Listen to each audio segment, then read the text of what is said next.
Assalamualaikum warahmatullahi wabarakatuh. Ya,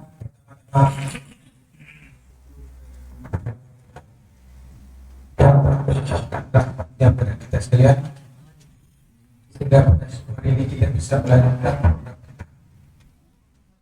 pelatihan kreatif dan eksekutif yang berpaksaan dengan ciri tindak dan pola. Lagu yang bersini sangat penting katanya tadi serta tahu apabila pemimpin yang punya sakit kalbu. Salah satu penyakit kalbu yang sering kita lihat sekarang ini apa?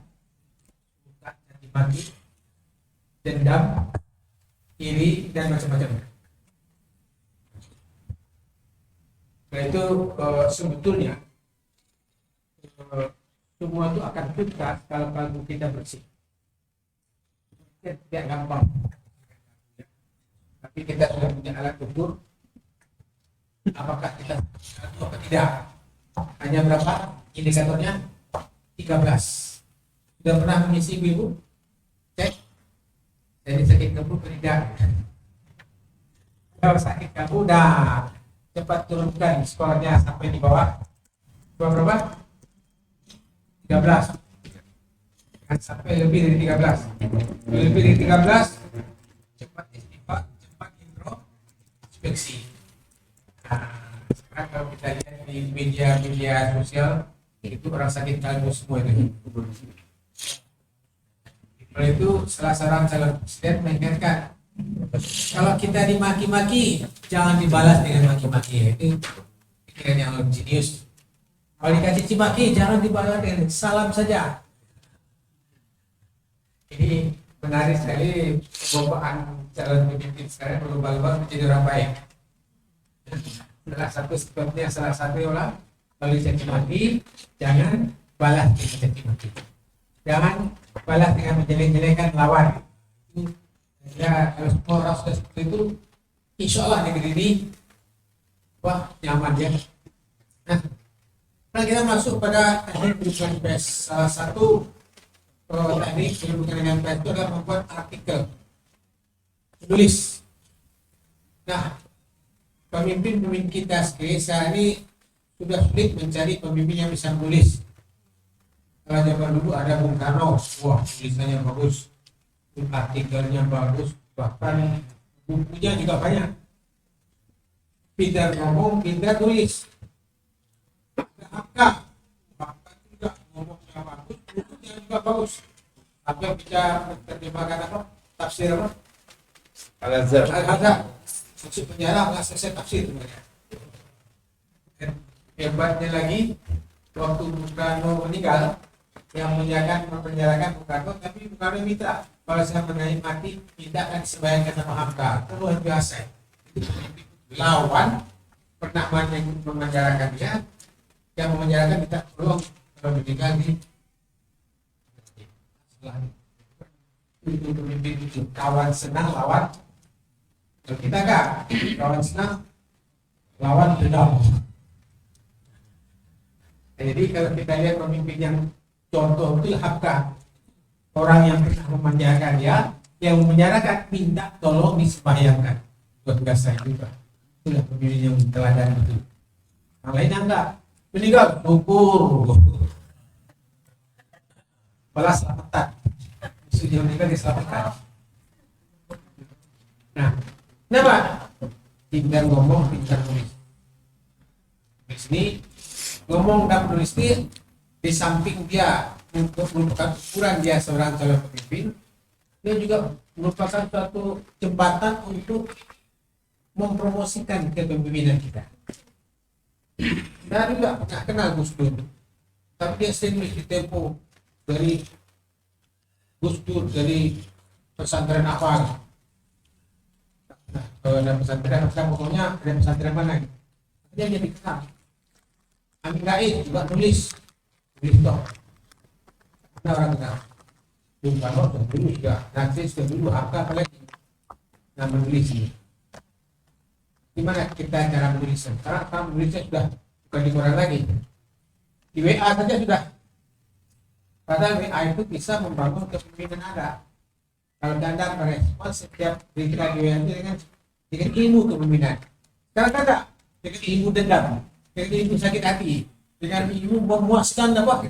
Kebencian. Ya, sudah. Itu pertanda dia bukan menjadi calon pemimpin. Calon apa? Calon putaran. Ini kalau orang terkenal ngomongnya terus sengah, sinis, membuat orang banyak akhirnya apa? Orang jadi benci, akan terjadi kontroversi. Saya lihat kalau orang ini tidak bisa dibenci. Kenapa? Karena dia ini berposisi apa? Agar eksis dicari lawan, agar eksis dicari kesalahan orang. Itu bukan itu cara pemimpin kuno. Memang agar pemimpin dicari pada arti akan kita akan kompak kalau diserang. Tapi kalau tidak diserang, dicari musuh. Bukan dicari tantangan. Tantangan untuk mendapatkan solusi. Itu baru. Karena kebanyakan kita pemimpin kadang-kadang ngerti ilmu kepemimpinan agar eksis dicari musuh. Tidak ada musuh. Kawan pun dijadikan musuh berbeda sedikit. Kawan sudah mati, tidak. Kawan mana musuh lagi? Kalau bekas kawan itu jadikan musuh, dijelek-jelekan. Ini kesalahan dalam membangun pemimpin Indonesia saat ini. Sehingga kita sibuk dengan ribut terus ya. Tidak pernah merasa damai. Itu bisa saat kita punya metodenya. Baik.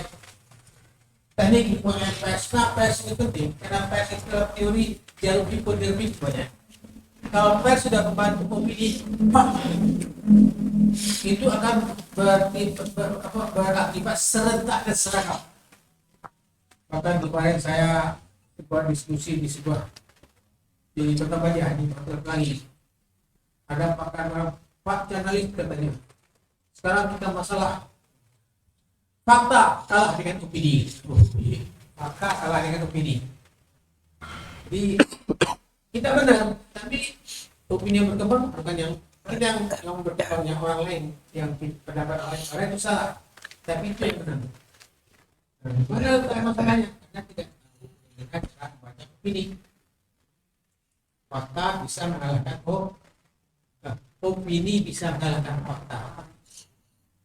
Opini berkembang itu hoax banget, tapi dipercaya orang. Itulah kenapa itu banyak jarum hipodermik. Kalau disuntikkan ke tubuh, maka dia akan berpengaruh secara tak seragam. Lalu tubuh itu bereaksi.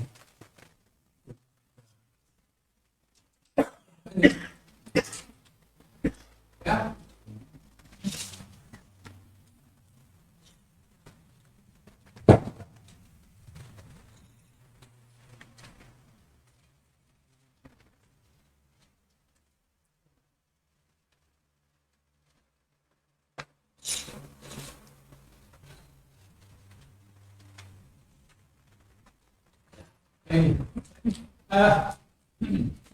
Bagaimana kita berhubungan dengan pers? Banyak pertanyaan. Bagaimana cara mengundang wartawan? Bagaimana cara menyelenggarakan press conference? Baik atau tidak? Pers itu apa? Semua media komunikasi massa, baik itu surat kabar, bisa majalah, radio, bahkan sekarang online apa? Media sosial. IT ini hebat lagi. Langsung sudah 20.000 orang melihat. Waktu itu ketahuan berapa orang melihat. Laporan kan tahu kapan baca. Tidak langsung baru 1 jam lalu sudah dilihat 50.000 orang. Luar biasa ya. Nah kalau sudah 50.000 orang langsung berubah opininya atau tindakannya. Karena kalau mengundang demo tidak pakai surat lagi. WA aja. Belum tentu sudah sampai ke Bandung. Jadi sudah hebat. Jadi, nah, yang perlu kita tahu adalah surat kabar dulu itu dengan strukturnya. Ada struktur relasional, ada struktur perusahaan. Kalau relasional itu mulai daripada wartawan, sebelum wartawan ada sumber berita orang, peristiwa, wartawan, redaksi, sampai ke diproses ke surat kabar. Tapi kalau media online tidak pakai itu, langsung aja beritanya langsung dibuat. Itu sama dengan koran aja tuh online itu. Lanjut. Oke, ini ya. Yang perlu kita tahu strukturnya. Kenapa struktur? Ada usaha, ada perusahaan, ada organisasi, ada redaksi. Redaksi itu kita akan berhubungan dengan koran dalam rangka bagaimana membangun opini. Kalau ada seorang pemimpin, penting sekali. Setiap omongan kita dibuat sebuah wartawan. Nah, kerja besoknya masuk koran. Bisa juga dalam rangka promosi. Kita bisa pasang iklan di surat kabar. Kita jual apa nih pasang iklan, itu langsung dibeli dan pasang orang. Gunanya hubungan dengan perusahaan. Nah, biasanya banyak sekali koran-koran ini oleh perusahaan besar. Kenapa? Dia di samping bisa membangun opini, dia juga bisa promosi. Ya tadi. Oke, ada editor. Jadi keluar berita, wartawan, oleh wartawan, dibuat di koran. Kalau terjadi masalah hukum, bukan wartawan yang kena, redakturnya yang kena. Karena dia bertanggung jawab dibuat atau tidaknya. Kalau kita ketemu sama wartawan, ketemu dengan wartawannya juga, ketemu dengan redakturnya juga. Biasanya kunjungan ke surat kabar. Bagaimana kita mengenal siapa pemimpin redaksinya, siapa editornya. Ini kalau dapat bisa konteks. Supaya jangan sampai berita hoax masuk di koran. Karena di koran itu ada namanya check and recheck. Tapi tidak mungkin semua dilakukan oleh mereka. Tanpa cek langsung aja buat sudah tersebar opini yang negatif terhadap kita. Nah, kalau itu negatif terhadap pemimpin kan merusak kepentingan kita. Jadi bisa merusak elektabilitas. Makanya sekarang ini setiap ada tindakan seorang pemimpin masuk koran, bisa jadi habis itu elektabilitas turun atau naik, ya kan? Wah, elektabilitas Anies naik karena masuk koran. Ganjar naik, si A turun. Kenapa? Pernah berbuat masuk koran, artinya turun. Itu permainan ini yang luar biasa sekarang. Makanya sekarang ada namanya riset tentang elektabilitas dalam pemimpin, baik kota, provinsi maupun negara. Itulah pentingnya kita bisa ketemu dengan media massa. Ya.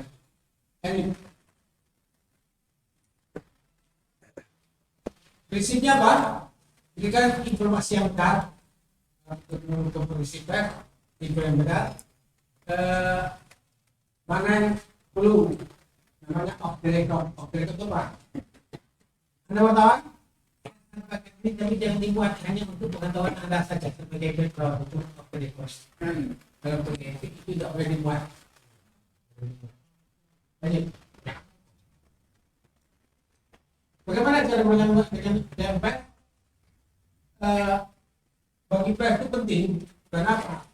Dia akan tahu betul kondisi kita.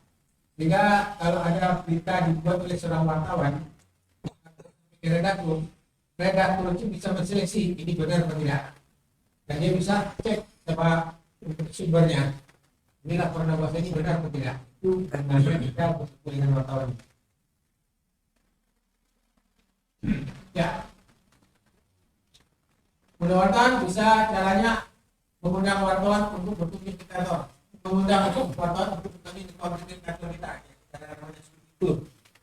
Diundang datang ke proses bahwa memang produk kita itu halal. Kan ada proses produksi ini. Ada belum pernah itu Pak. Itu juga mengandung lemak babi. Waduh. Tempo dan maksudnya tempo anjlok 60%. Biskuit kongguan mengandung racun. Dan tempo 3 minggu maksudnya kongguan anjlok 90%. Nah, panggil wartawan. Ini kan proses kilo prosesnya. Itu hanya teknik klasifikasi. Orang itu melihat gunanya apakah betul sudah tidak halal. Sudah halal. Namanya teknik partisipasi. Jadi komunikasi itu kita libatkan ke tempat kita melihat faktanya, mana yang benar, mana yang salah. Bertemu dengan berarti bisa dengan wartawan. Ya, jadi bisa secara lisan, tentunya apa? Ya, beritaannya jelas. Tapi kamu suasananya. Ya. Karena bisa kebablasan itu kalau lisan ngomong tidak terkontrol, artinya ujuk ngomong itu resikonya. Tapi enaknya kita bisa check and check. Kalau dengan lisan, kalau tulisan jadi. Nah, balik. Ya,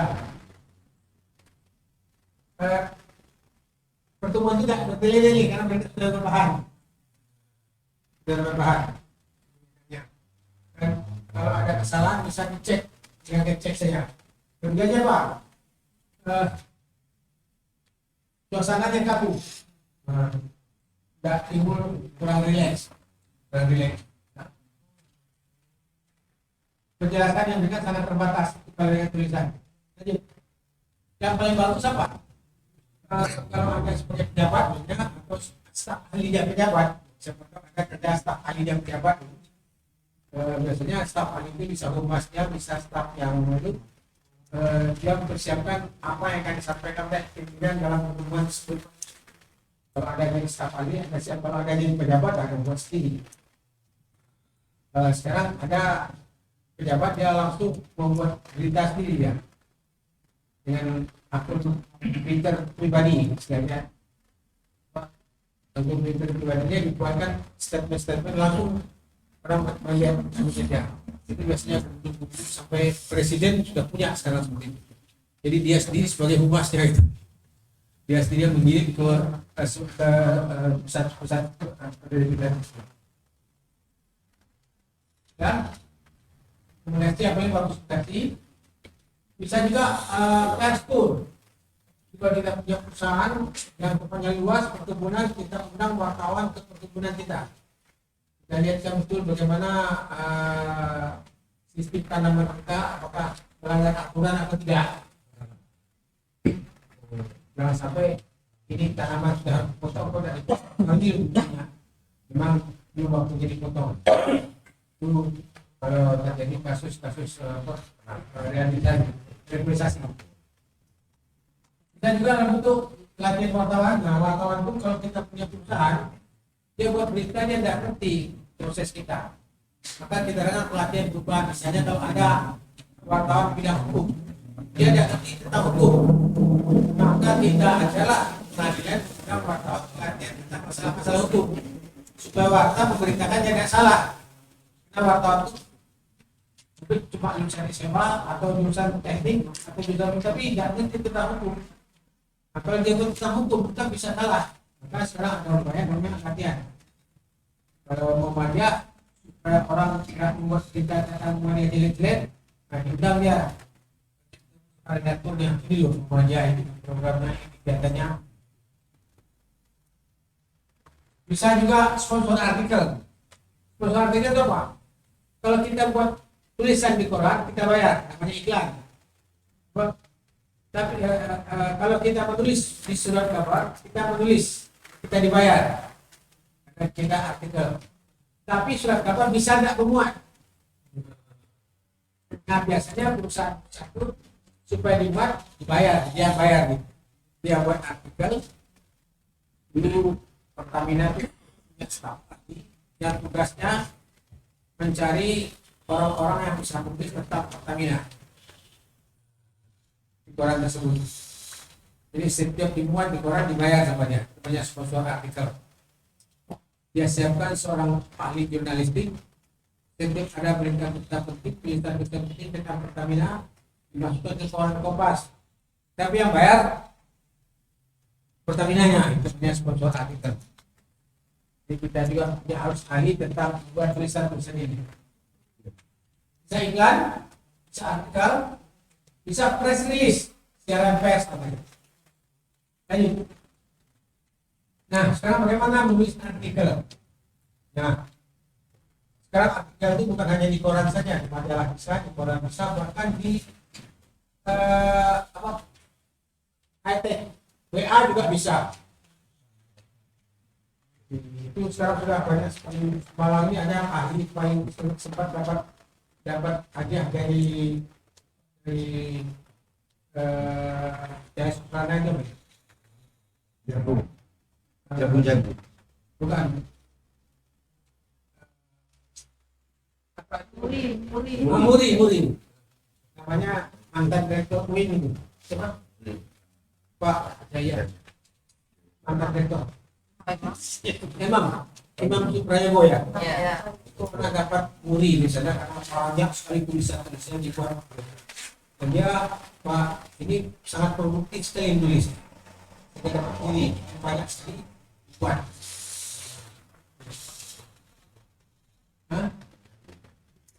Artikel apa? Karya tulis yang berdasarkan opini atau pendapat tulis tentang permasalahan dengan tujuan memberi informasi. Karena ada unsur mempengaruhi, maka dia ada kaitannya dengan membangun kepemimpinan. Jadi seperti Gus Dur, Amin Rais itu dikenal orang bukan karena apa-apanya, karena dia sering tulis di Kompas, sering tulis di Tempo. Nah, kalau dulu zaman sebelum perang, Soekarno, Natsir itu di majalah-majalah sebelum perang itu sering kali tulisan mereka baru terkenal karena itu.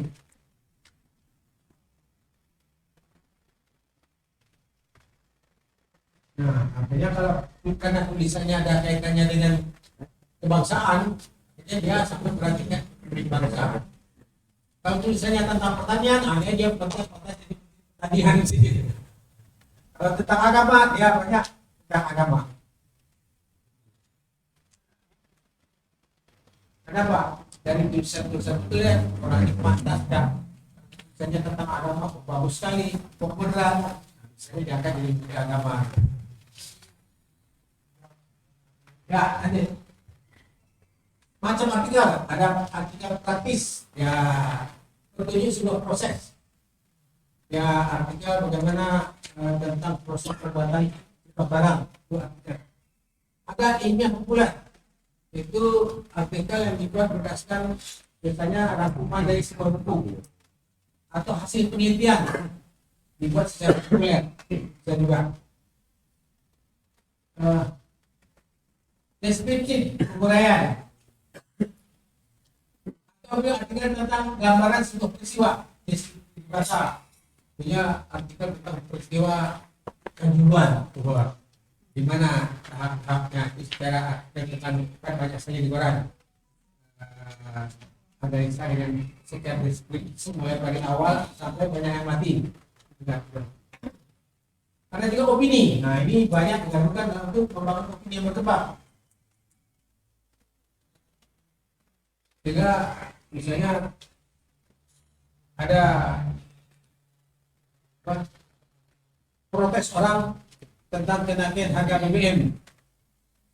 Lantas ada artikel tentang bagaimana membela naik harga BBM itu wajar. Namanya dalam opini yang negatif, tetap negatif tapi dangkal. Kenapa? Karena tulisannya bisa membuat opini dari semuanya orang tidak ngerti. Ada mengatakan opini fakta kalah dengan opini. Itu bahasanya salah. Opini yang berkembang ini kebanyakan tidak bermutu. Opini yang tidak bermutu yang menang. Dia mengalahkan fakta. Kenapa? Karena yang membuat fakta ini tidak mampu membangun opini. Nah, di sini gunanya seorang pemimpin yang punya kemampuan komunikasi apa yang jangan sampai timbul dalam masalah bahwa opini yang tidak bermutu tapi meluas, mendalam, tapi negatif. Padahal tidak benar. Di era sekarang ini sangat penting sekali, luar biasa pentingnya. Itu pemimpin yang tidak menguasai komunikasi seperti ini susah, walaupun dia pintar, tidak akan bisa terkenal, tidak akan bisa menjadi orang. Akan dibiarkan pun menyatakan yang benar itu secara vokal. Ya. Ini ciri jabra ditulis berdasarkan fakta intelektual, aktual, benar, berdasarkan ilmuwan, ada asumsi, bukan plagiat. Ditulis itu bukan memindahkan punya orang ke kita. Jadi tidak aku kita, bukan plagiat. Ini. Nah, berarti bagaimana? Pertama mencari inspirasi. Gimana cari inspirasi ini? Bagaimana cara mendapat inspirasi? Biasanya membaca buku dan mengamati kehidupan masyarakat. Baca koran. Gimana baca koran? Gejala-gejala alam. Kita lihat Inggris tentang hujan, curah hujan. Gejala-gejala alam. Ada mencari masalah apa yang ada dalam masyarakat. Misalnya masalah disintegrasi bangsa, masalah kohesi kebangsaan yang masih lemah, masalah persatuan dan kesatuan yang masih lemah. Itu masalah. Kita punya ide gak bagaimana mempersatukan bangsa ini? Karena ini ada yang namanya gerakan kohesi kebangsaan. Nah, bangsa ini sekarang terancam disintegrasi. Kenapa? Banyaknya sebaran opini-opini yang negatif terhadap satu kelompok dicaci maki di media massa, dan caci maki itu melibatkan opini, dan opini itu suatu kekuatan. Orang baik bisa hapus gara-gara opini yang tidak benar. Tapi kita susah bagaimana menahan opini tersebut. Makanya sistem harus dilawan dengan sistem, opini harus dilawan dengan opini, pra opini. Jadi kalau menulis alternatif, pertama Anda mengambil spesialis bahasa yang apa seluruhnya, Anda opini seperti itu, apa saja dia omongin, semuanya dia bisa, politik, ekonomi, sosial, Anda semuanya bisa. Ada orang yang ekonomi itu seperti Dr. Rahmini, dia nanti tentang ekonomi itu tulis. Itu ada orang Madura, anak di Brawijaya itu, sering masuk barat, Rahmini namanya. Terkenal sekali itu dokter di bidang ekonomi. Ada istilah ekonomi ada. Anda tulis alternatif 5 sampai 10. Jadi kebiasaan kalau saya untuk saya sudah untuk ada 4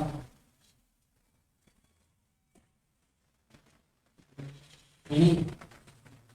Saya dari inspirasi dia Muhammad Nasir, Muhammad Nasir dulu namanya membuat namanya Kapitas Reka. Ternyata pilihan tulisan-tulisannya dia. Saya punya ada 200 tulisan yang masuk orang yang sangat mengejar namanya Kapitas Reka. Diri Muhammad Nasir punya. Waktu kecil, waktu SD saya baca bukunya Muhammad Nasir namanya Kapitas Reka. Bagus sekali karena warnanya hijau gitu. Ternyata intinya itulah tulisan-tulisan dia selama sebelum kemerdekaan. Tiba di rumahnya Kapitas Reka saat kita bikin coba artinya kemudian ini habis 150 tulisan karena hobinya nulis. Nah, pengalaman saya begitu, nulis apa gitu. Katakanlah dapat satu topik, ditulis judulnya apa, jangan satu, bisa 5 judul barang yang sama, judul sama, nanti dipikirkan mana yang paling tepat, apa yang tepat. Jadi buat banyak-banyak, sebanyak-banyaknya, lantas terlalu banyak, nanti bingung. Pertama masalah apa dulu? Masalahnya, masalah ekonomi, masalah ekonomi, di ekonomi aspek apanya yang kita bahas? Apa aspek perdagangannya, apa aspek produksinya, atau aspek industrinya? Setelah perdagangannya, apalagi judulnya apa? Nah, judul pun dia buat alternatif. Nanti kita para ini sudah pantas nggak, sudah cocok nggak, sudah sesuai nggak, sudah membangun kekuatan nggak? Kenapa? Kalau seorang pemimpin, kalau dia buat judul itu akan menangkan kepemimpinan dia.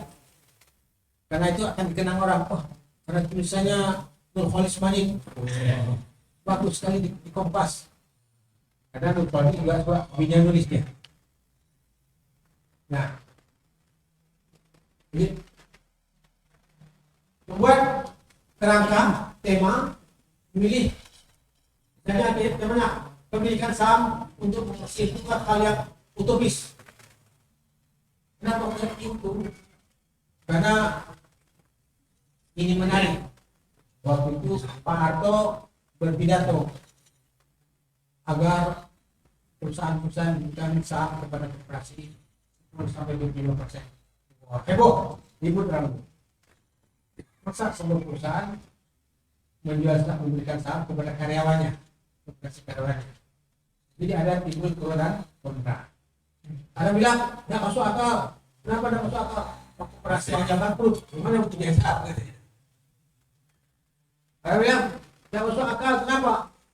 Dengan apa dibayar sama koperasi saham itu kan yang beli. Yang kedua, tidak masuk akal. Tapi kalau dia bisa, kenapa? Supaya koperasi itu karyawannya bisa meningkatkan kesejahteraannya dengan mendapatkan dividen daripada saham ini tidak dimasukin. Heboh. Belum apa menarik yang dipilih.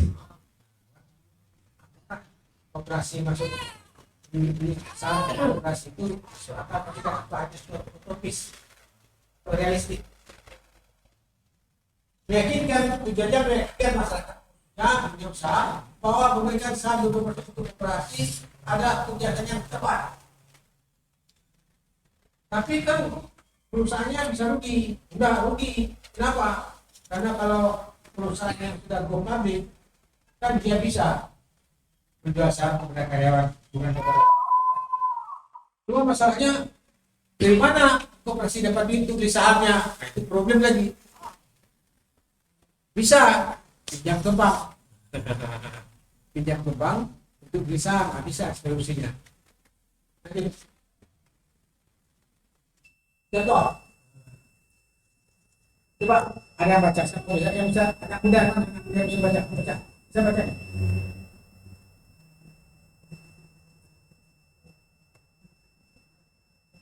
Pemilik saham bagi koperasi bukan hal yang utopis. Ya. Koperasi memiliki saham akhir-akhir ini menjadi topik pembicaraan para ahli ekonomi di samping meriahnya pembicaraan tentang konglomerat. Walaupun isu ini sudah berkembang setidaknya 4 tahun yang lalu, tapi menemukan bentuknya lebih jelas setelah presiden dalam pidato tentang APBN memberikan ancur-ancur 25% saham untuk koperasi. Sampai saat ini belum ada reaksi negatif dari statement presiden ini baik di kalangan ilmuwan maupun dari pihak swasta. Di berbagai tanggapan yang berkembang di media massa, kebanyakan memberikan beberapa kekhawatiran yang disebabkan oleh kondisi koperasi sendiri. Seorang tokoh manajer yang sukses melihat kesulitan dana bagi koperasi dalam membeli saham ini. Jangankan membeli saham untuk hidup saja, masih banyak koperasi yang masih sulit. Hadi Sulsastro, seorang pengamat ekonomi dari SGIS, mencoba mengingatkan beberapa kesulitan dalam pelaksanaan kebijakan ini. Menurutnya, jika koperasi telah ikut memiliki saham dan karenanya memperoleh penghasilan dan setiap penghasilan digunakan untuk membeli saham sampai 25%, maka masalahnya seberapa jauh manfaat bagi anggota. Kalau kekayaan koperasi ini juga dikembangkan untuk mengembangkan usaha lain, menjadi konglomerat baru misalnya. Kekhawatiran ini didasarkan dalam praktek biasanya pengelolaan secara kolektif berarti pengelolaan pengurus, dan biasanya pula pengaturan secara kekeluargaan oleh pengurus hanya ada dalam teori, sedang dalam prakteknya lain. Masalah lain yang dihadapi oleh gagasan ini adalah prinsip sukarela. Dalam pelaksanaannya tidaklah semudah.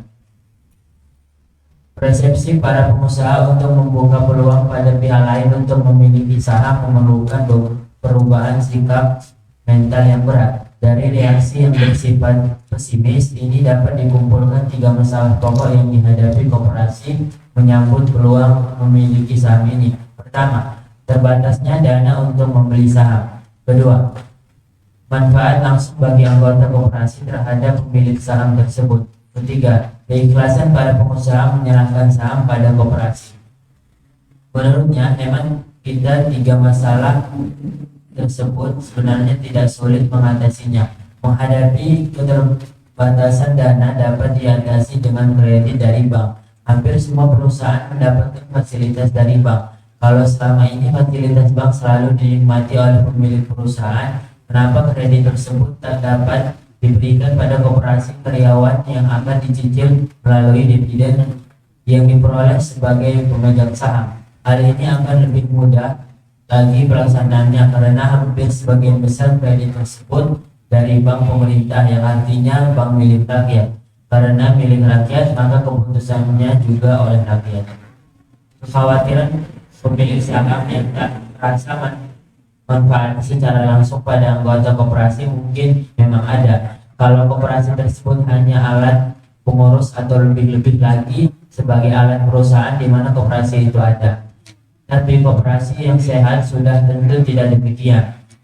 Penyalaman Hadi Sustro dalam Tempo 14 Januari seolah-olah demokrasi dalam koperasi hanya dalam teori mungkin ada benarnya. Tapi kalau menyimak perkembangan koperasi agri, kekhawatiran tersebut sudah semakin berkurang. Banyak koperasi yang tidak menyalurkan aspirasi anggota melalui gugur kepengurusannya akibat gebrakan anggota. Bentuk koperasi karyawan akan lebih mudah lagi karena pada umumnya karyawan adalah orang-orang terpelajar yang lebih mengerti hak demokrasi. Dengan demikian, kebijaksanaan koperasi karyawan akan lebih memperhatikan kebutuhan karyawan, terutama dalam menggunakan SHU. Masalah keikhlasan para pengusaha dalam melepas saham. Bentuk perusahaan yang go public sudah tidak ada masalah. Bagi yang tak bersedia go public tapi mendapatkan fasilitas dari pemerintah, yakni berupa kredit, kemudahan dan lain-lain, dapat diadakan dengan kompensasi dari fasilitas tersebut. Yang sulit memang perusahaan-perusahaan yang murni mandiri. Hal ini hanya dapat disadarkan melalui penciptaan lingkungan. Kalau semua pengusaha sudah memberi peluang pada koperasi karyawannya untuk memiliki saham, sudah tentu secara psikologi akan merasa sendiri bahwa pemberian saham pada koperasi sudah merupakan tanggung jawab sosial perusahaan. Kita yakin jalan keluar ini gagasan koperasi memiliki saham bukanlah gagasan yang rubis, tapi merupakan gagasan yang bermanfaat bagi semua pihak, pengusaha, karyawan, dan pemerintah sebagai pengembang amanah Undang-Undang Dasar 1945. Sungguh gagasan ini merupakan gebrakan positif yang kalau berhasil akan memberikan warna khas bagi ciri perekonomian kita, membedakannya dengan sistem-sistem lain, dan ini merupakan rekonstruksi demokrasi ekonomi Indonesia yang cemerlang.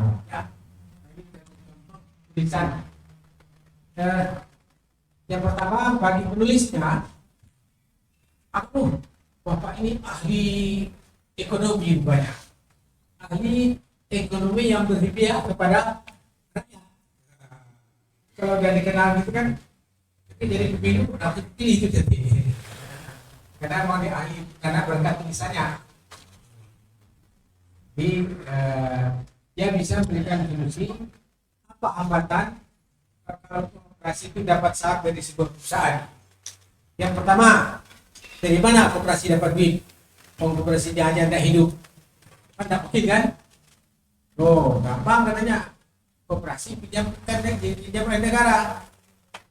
Nah, coba, nah, hasilnya nanti dibayar dengan dividen.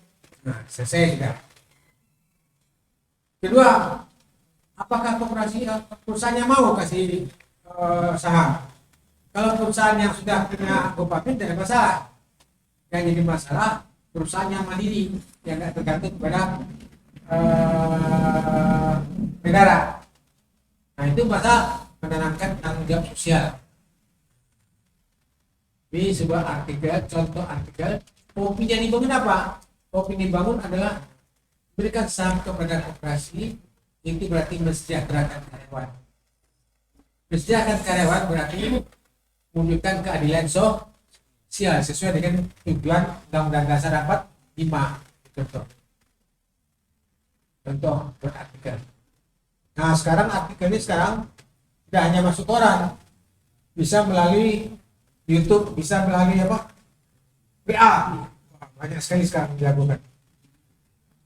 Nah, di sini kalau Anda masuk grup-grup, di sana tuh Anda harus mengambil tapi jangan ikut maki-maki. Kalau Anda ikut maki-maki, itu Anda tidak membangun kepemimpinan, hanya membangun keterkenalan. Keterkenalan bukan karena baiknya, kenapa? Ada yang senang juga, tapi ada juga yang benci kan. Ini kesalahan kita dalam menggunakan WA adalah untuk membangun opini. Jadi kalau kita masukkan opini, buatlah kata-kata yang baik kawan maupun enam. Kalau tuh kita mengkritisi, yang dikritik itu senang. Yang membangun opini. Kawan senang lawan senang. Nah, sekarang membuat press release. Press release itu sekarang sudah ada model seperti Anies Baswedan itu sebagai kegiatan yang berwarta dia sendiri yang buat masukan di Twitter pribadinya, dibaca semua orang. Tapi yang jelas intinya bagaimana membuat press release. Ya, siaran pers. Ya, siaran pers adalah penerbitan yang berisi berita tentang satu masalah untuk disampaikan kepada media massa. Dengan berbasis pada layak agar tercipta hubungan baik antara pusat, antara pemimpin dengan bawahan. Jadi press release itu bisa dibuat dari lembaga, bisa juga dibuat dari pribadi. Kalau Anda sebagai tokoh, sering-sering membuat press release dalam kegiatan Anda, kirimkan ke wartawan, kirimkan ke redaktur. Sekarang tak usah kirim surat, kalau WA aja cukup. Kalau wartawan itu sekarang dengan WA aja, dia datangi sumber-sumber berita. Pak, ini nomor WA saya Pak, boleh minta tolong sebagai kepada saya. Ini wartawan ada yang lain sana lain sini. Ini semakin canggih sekarang. Lanjut. Fakta, penjelasan, penangkapan dan pernyataan. Kenapa penjelasan sebagai untuk berita? Intinya apa? 5W 1H. Apa, kenapa, siapa, bagaimana? Lengkap. Nah, strukturnya apa? Pertama judul, kedua link. Ini itu apa? Alinea pertama. Alinea pertama dari sebuah berita.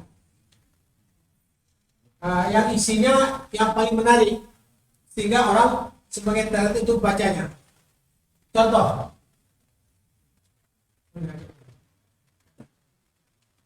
Judul berita, link, ibu berita. Terus.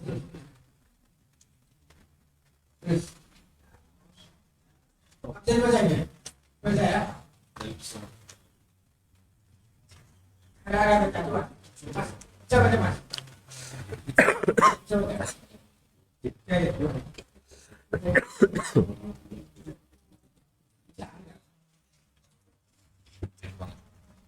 Negara yang tidak kuat ideologinya cenderung mengalami konflik yang tidak berkesudahan. Menarik kan?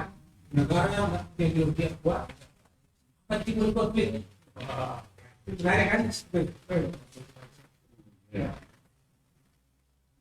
Negara yang tidak kuat ideologinya cenderung mengalami konflik yang tidak berkesudahan sehingga negara tersebut sulit melaksanakan pembangunan untuk mensejahterakan bangsa.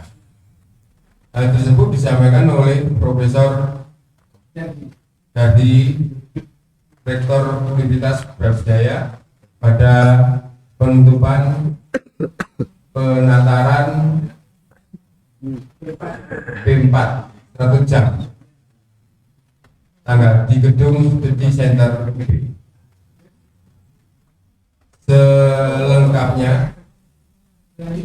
Selanjutnya Profesor Dardi mengatakan ini banyak terjadi oleh negara-negara yang sedang berkembang seperti di Afrika, Amerika Latin, dan beberapa negara Asia. Di negara di negara tersebut menurut Profesor Dardi kudeta nilai berganti perang tak berkesudahan yang timbul adalah kemiskinan, kemaratan dan korban fisik rakyatnya. Putus asa hidup dengan hidup segan mati. hidup segan mati tak mau. Negara tidak bisa membangun karena sibuk konflik. Menurut Profesor Dardi, Indonesia perlu bersyukur karena sudah memiliki ideologi Pancasila yang dirumuskan tokoh-tokoh bangsa yang terdiri dari tokoh agama, tokoh politik, dan tokoh daerah. Dengan kesepakatan ini Indonesia bisa memiliki arah yang jelas dalam membangun bangsa.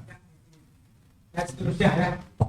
Nah, jadi press release ini kalau di sebuah perusahaan besar itu biasanya membuat humas. Itu bisa juga dibuat oleh orangnya sendiri seperti Anies Baswedan dia membuat press release tentang kegiatan ini sendiri dimasukkan ke Twitter ya. Dan sebar langsung siangnya sudah semua orang saya bisa tahu. Jadi cara baru untuk mengambil yang lebih cepat.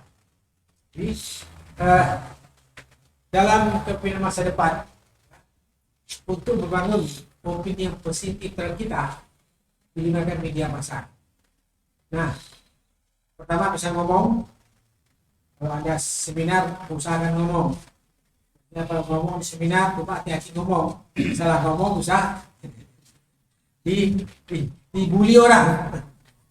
Itu resikonya orang penting itu kalau salah ngomong dibully orang. Kalau bagus ngomong langsung naik suaranya. Itu naik di era digital sekarang ini opini itu berjalan dengan cepat. Nah, saya kira inilah sedikit tambahan bagi Anda bagaimana membangun opini melalui media massa dengan membuat press release dan artikel. Nah, silakan ada pertanyaan.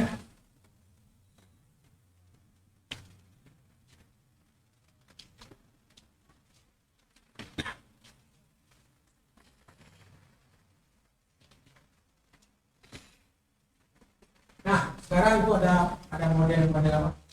Apa yang kita lakukan?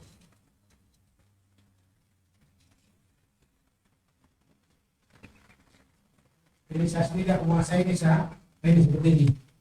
Retorika bukan ada media online. Banyak sekali yang bisa kita gunakan sekarang. Saya sendiri gatek. Jadi ikut-ikut aja. Tidak-tidaknya kita gunakan keahlian orang lain. Jadi intinya apa? Bagaimana kita menggunakan media massa untuk membangun kepemimpinan kita. Jadi sekali lagi kesalahan banyak pemimpin sekarang yang menggunakan media massa ini bukan untuk membangun kepemimpinan kita, tapi untuk memuaskan dendamnya. Itu yang berbahaya, yang menimbulkan disintegrasi bangsa. Jadi media sosial pun digunakan hanya untuk melepaskan dendamnya, sakit hatinya. Dan kita sulit mencari. Nah, ini harus dirubah, harus berubah. Jadi kalau sudah gejala itu langsung merespon. Kalau kita setuju, katakanlah dengan pendekatan human relation namanya. Human relation apa? Interaksi dengan kita dan orang yang asli memuaskan. Kita marahi anak buah, dia senang. Sekarang enggak dimarahi, dia dendam, disantet. Dimana kita marahi anak buah anak salah, tapi dia senang marahi. Banyak human relation. Silakan buat pertanyaan. Yang lama-lama juga boleh. Saya nanti banyak pertanyaan Anda buat di banyak sekali yang bagus. Itu saya pikir dan kapan-kapan kita diskusikan sendiri. Pertemuan kita ini akan berakhir minggu depan. Itu lagi namanya 10 serum hipodemik untuk antisipasi dari integrasi bangsa. itu bermasalah strategi dakwah sedikit. Sehabis itu Anda sudah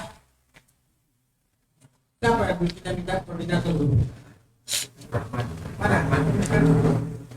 Ini siapa? Bapak ya? Ya, itu jawab Bapak. Tolong bagi siapa untuk berikutnya bisa 7 menit, bisa setengah jam, bisa 1 jam untuk presentasi. Jadi untuk dapat sertifikat TOT harus presentasi. Ya kalau dari mana? Mau menjadi instruktur pada sertifikat instruktur daripada omongan mikir nih. Ya harus. Tapi kalau ada ingin sertifikat nggak apa-apa, kasih tiba tapi dapat TOT. Ya harus berani lah. Kemudian SMA aja sudah presentasi, kok masa nggak bisa mahasiswa ada teori. Jadi besok terakhir kita materinya. Habis itu cuma lanjutnya praktek. Coba diatur siapa hari berapa, bisa 1, bisa 2 orang.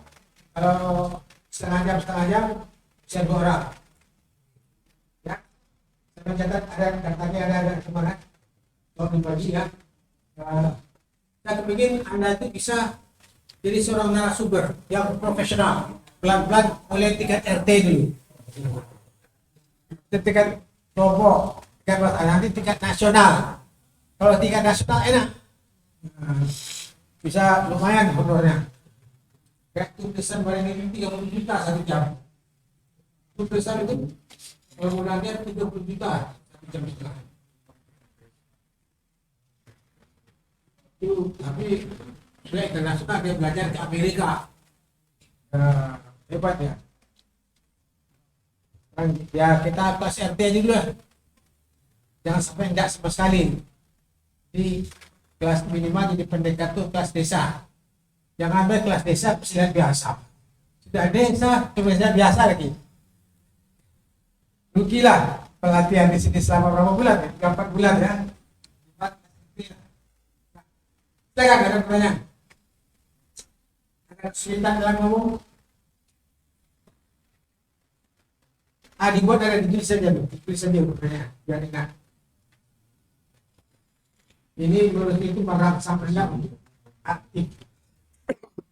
Pilih saja apa pertanyaannya.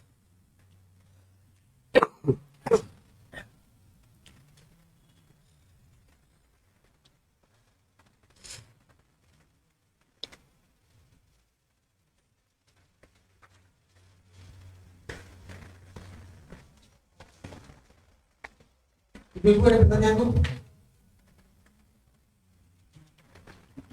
Ada pertanyaan? Ada? Harus terangsang, terinspirasi, namanya apa? Inovasi. Ya, silakan.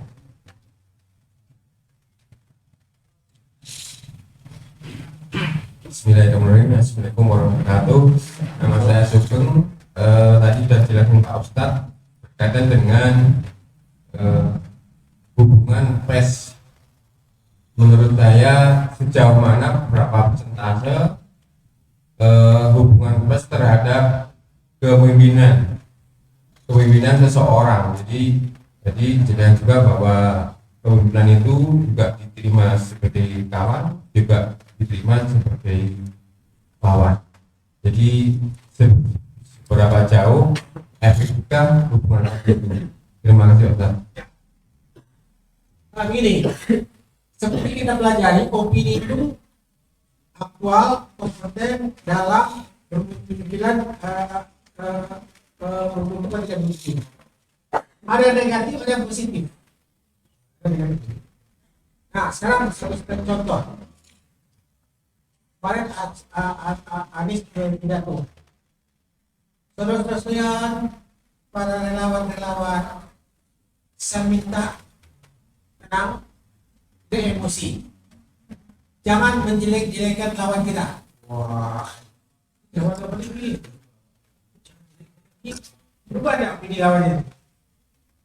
Kalau Anda dibagi-bagi orang, jangan balik mati. bilang saja terima kasih. Itu benar itu. Berapa? Kepala balas ya. Ya. Orang walaupun dia musuh Anies akan berpikir tetap musuh tapi langkah.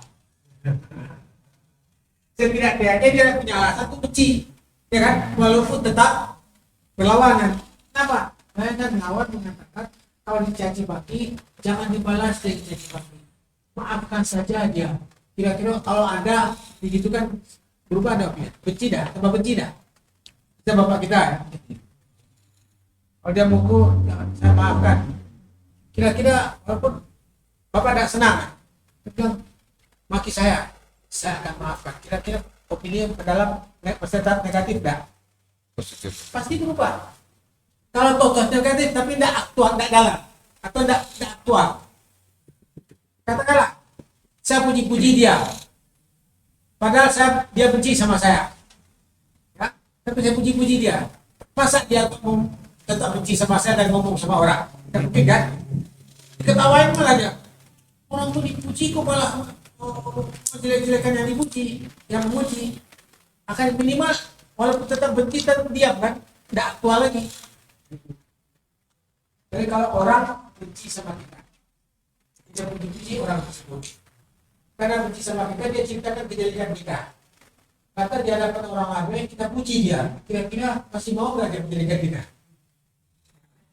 Dia akan dihukum oleh dirinya sendiri. Jadi kalau Anda tidak disenangi orang, dia suka ngomongin kita jelek-jelek, pasti burung puji aja dia. Nanti dia akan merasa apa? Malu kalau menjelek-jelekan kita. Oh, di hadapan orang ramai, dia memuji saya. Masa saya mau menjelekkan dia? Walaupun saya tetap gak senang. Ini cara membalasnya dengan menjelekkan orang itu balas dengan baik. Itu Anies bagus sekali kemarin untuk membangun kepemimpinannya. Kalau kita maki, jangan dibalas dengan maki. Maafkan dia. Waduh, kaget orang. Ini saya bicara untuk membangun baik kawan maupun lawan. Walaupun orang tetap tak pilih kita, tapi setidaknya tidak punya alasan untuk benci.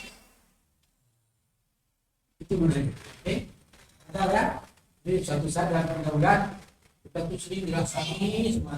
Kalau kita dengar orang tua ngerasain itu, kan ada kan teman hobinya ngerasain, mana kan ada kan? Ada kan?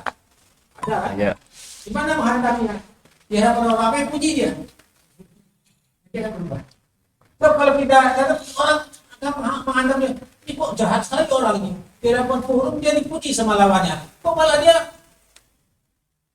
mau tetap membenci? Dia bunuh diri. Dia akan bunuh diri. Caranya orang memaki kita tuh di hadapan orang ramai kita puji dia. Dia akan tahu bertukar-tukar dengan kita. Oke, bagus sekali. Ya, masalah. Ya. Mana triknya supaya tulisan kita atau mungkin ada trik supaya artikel atau ide kita bisa jadi pemasaran yang baik. Pertama, tulisan kita bisa diterima oleh media masanya dulu. Media masanya korannya. Kita harus tahu koran ini misinya apa. Kalau misinya itu di bidang pertanian, kita harus tulis bagaimana solusi masalah-masalah pertanian. Kalau kita bisa menemukan sesuatu yang baru di sana, dia pasti kuat. Karena seorang redaktur itu akan melihat tulisan ini bermutu atau tidak. Cara bermutunya apa? Apakah dia membahas masalah yang relevan, yang kontekstual, yang sesuai dengan situasi? Apakah dia ada solusi, kreativitas? Itu pasti dibuat. Karena seorang redaktur itu dia lihat kalau dia membuat sebuah koran, apakah berbuat riset, apakah tulisan ini kan bermanfaat, audiensnya siapa, bacanya siapa? Oh, kebanyakan dosen-dosen pertanian. Wah, masalah pertanian apa yang menarik sekarang? Oh, masalah suasana pangan. Nah, Anda bertulis tentang suasana pangan, pasti dibuat sebagai dokumen. Itu caranya kalau yang menentukan adalah Sekarang kalau pembacaan yang senang, bacaan senang. Nah, Anda lihat, Anda tulis itu sesuai dengan konteksnya apa tidak? Apakah masalah-masalah yang sedang relevan di bahasa orang sekarang? Misalnya ada mengatasi utang negara. Oh, menarik ini. Pasti ekonom, pasti baca itu ada kiat praktis untuk mengatasi utang negara. Karena masalah utang negara sekarang lagi ngetren. Jadi caranya, apakah tulisan itu sesuai dengan opini yang berkembang atau tidak? Dia merupakan jawaban dari opini yang berkembang. Oleh itu kalau kita menulis, kita harus betul peka apa opini yang berkembang sekarang. Masalah ekonomi apa, masalah politik apa, masalah kesatuan bangsa apa, oh masalah keseluruhan apa, adanya disintegrasi bangsa. Kalau Anda tulis, kian mudah untuk membangun, mengadakan koherensi kebangsaan itu akan tepat sekali. Karena masyarakat lagi terjadi disintegrasi bangsa. Itu kalau ingin jadi ada ingin dibaca orang, sudah tentu bahasanya. Saya membuat berita ini diperhalus. Kalau sudah ditulis, jangan langsung dikirim. Pertama dibaca dulu. Kira-kira orang ini ngerti nggak? Kadang-kadang antara kalimat dengan kalimat tidak nyambung, antara paragraf dengan paragraf tidak konteks. Jadi pertama sesuai nggak, menjawab tujuan nggak, dipahami apa tidak. Lantas kalimatnya nyambung nggak antara paragraf tersebut, baca lagi. Di orang melukis apa diperlukan sampai bagus, tidak langsung dikirim. Saya kalau nulis itu kadang-kadang saya tuh tidak bisa komputer. Untung saya di rumah saya itu ada 3 yang buka 24 jam komputer. Menulis sana. Cuma dari pagi saya batuk atau belum sempat saya koreksi. Jadi makanya kalimatnya ada bagus. Kenapa? Kemarin menulis belum sempat dikoreksi, diperhalus sampai licin. Jadi pertama topiknya apa, apakah sesuai dengan masalah yang dibutuhkan orang atau tidak. Kedua, apakah kalimatnya enak nggak dibaca, ilmiah, populer. Ilmiah itu punya landasan teori, logis, intelektual, populer, mudah dicerna. Itu kalau kita ingin menulis yang bisa dibawa. Dan sekali lagi, kalau saya dibuat langsung dikirim, langsung dibuat di WA. Sekali baca dulu, tidak baik, harus sampai kelihatan cantik. Jadi seperti karena tadi malam tidak sempat mengoreksi, sehingga kalimatnya tidak sempurna. Tapi intinya apa? 3 tadi kita tulisan tentang ada mengatakan saham untuk operasi tidak realistis. Alasan pertama, operasi tidak punya uang. Kedua, operasi sekarang tidak jalan karena dia tidak bermanfaat bagi anggota, hanya pengurus stok. Ketiga, masa perusahaan swasta mau ikhlas? Kan susah kan? Nah, kita punya solusi. Terkait operasi tidak punya tulisan, gampang. Pinjam ke negara. Oh, negara juga pinjam bank, juga pinjam ke perusahaan kok. Masalahnya juga negara pinjamkan kepada karyawan, toh dibayar oleh dividen. Saya tidak menjawab. Lantas koperasi itu hanya untuk mengurus, anggota tidak pernah menikmati. Itu dalam koperasi dulu, koperasi yang organisasinya jelek. Sekarang sudah modern. Jadi koperasi itu seperti di Brawijaya itu modern sekali tuh. Tiap tahun kita antara ada dapat 3 juta 3 juta SHU ya, dan 5 juta. Kenapa? Terbuka operasi. Jadi Brawijaya itu ada orang sampai 5 juta satu tahun dapat SHU. Sehingga dia hampir tiap bulan dia belanja di koperasi. Karena dia jelas dapat kupon lagi, dapat kupon umroh lagi. Jadi kalau belanja di sana 250.000 dapat kupon, tidak dapat konkret kan? dapat kupon di Uni bisa umroh. Sekarang diganti dengan sepeda motor sekarang. Jadi bukti bahwa koperasi itu sudah bisa itu anggota sekarang. Dulu enggak, dulu untuk pengurus tuh anggota dan bagian apa? Nah itu. Jadi ini tulisan ini tujuannya adalah bagaimana menyadarkan masalah ini. Nah, kalau perusahaan itu swasta, nggak pinjam uang ke bank, gimana? Nah, itu tanggung jawab sosial.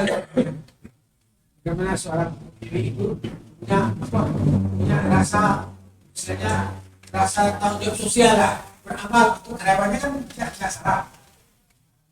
Kalau di restoran Padang tuh pegawai itu jadi gaji bagi hasil banyak. Restoran Padang bagi hasil ya. Sekarang apa salahnya karyawan dikasih tahap bersedekah? Baik, saya kira gitu. Sudah banyak sekali ilmu saya berikan kepada Anda. Ibarat pendekar, Anda sudah saya kasih jurus harimau sudah, jurus ular sudah, jurus elang sudah, apa saja. Tinggal Anda melatih secara pelan-pelan. Nah, intinya apa? Seorang memiliki banyak ide, kreativitas.